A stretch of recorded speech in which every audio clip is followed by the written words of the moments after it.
Olá, Paz do Senhor, pastor Donizete da Igreja da Promessa, continuando a leitura do Peregrino, capítulo 17, parte C. Esperança. Coitado, deve ter sofrido muito. Cristão, se deve, e não teria sofrido qualquer de nós se tivesse sido tratado como ele foi, roubado e ferido num lugar ermo. O que me admira é ele ter podido sobreviver a tanto sofrimento. Contaram-me que, por todo o caminho, ia soltando amargas e dolorosas queixas, contando a todos que encontrava onde e como o haviam tirado, como tinham sido ferido e como escapara com vida a tão grandes provações. Esperança.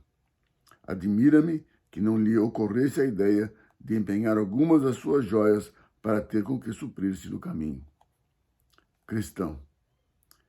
És extremamente ingênuo. A quem havia de empenhá-las ou vendê-las? No país onde foi roubado, não se dá preço às joias, e mesmo nenhum alívio teria encontrado naquele país. E depois, se lhe falasse, soltassem as joias quando chegasse à porta da cidade celestial.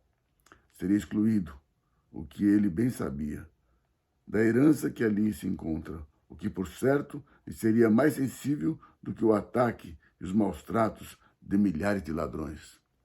Esperança agora. Peço que não respondas com tamanha aspereza às minhas perguntas. Não sejas desabrido para comigo.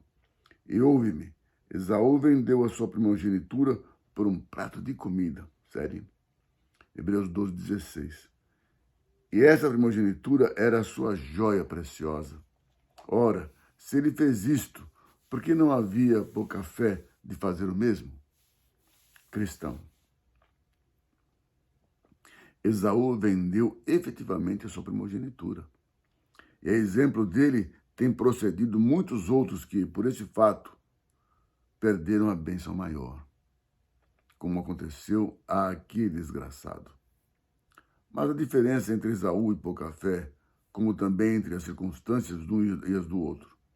A primogenitura de Esaú era típica, caso que se não dava com joias de pouca fé. Esaú não tinha outro Deus, e que não fosse o seu ventre. Não assim pouca fé. A necessidade de Esaú não passava do desejo de satisfazer o apetite carnal. E a necessidade de pouca fé era de outro gênero. Além do que, Esaú não se lembrava senão de satisfazer o apetite, e por isso clamou: eu vou morrer, para que me serve logo a primogenitura? Desprezou, né? Coisa séria, hein?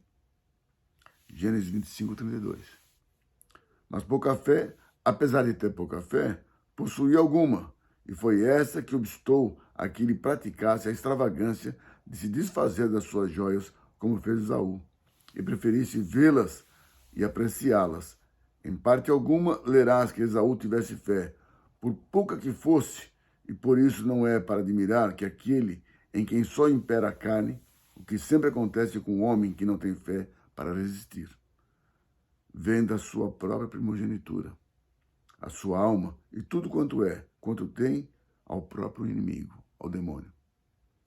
Porque esses homens são semelhantes à jumenta silvestre, que ninguém pode deter. Jeremias 2:24.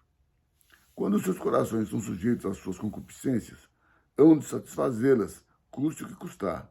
Mas pouca fé era de um temperamento muito diferente. O seu coração inclinava-se para as coisas divinas, e o seu alimento era de coisas celestiais e espirituais. Para que havia, pois, de vender as suas joias, caso encontrasse quem lhes comprasse, para encher o seu coração de coisas vãs? Dará alguém o seu dinheiro para encher o ventre de palha?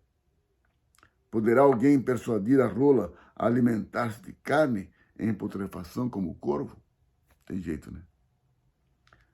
Ainda que os infiéis, para servirem às suas concupiscências carnais, hipotequem ou vendam o que são e o que possuem, todavia, os que têm fé, a fé que salva, por pouca que seja, nunca poderão imitá-los. Aqui tens explicado, querido irmão, o equívoco em que estavas. Esperança. Reconheço agora, mas confesso-te que a tua severa reflexão quase me ia enfadando.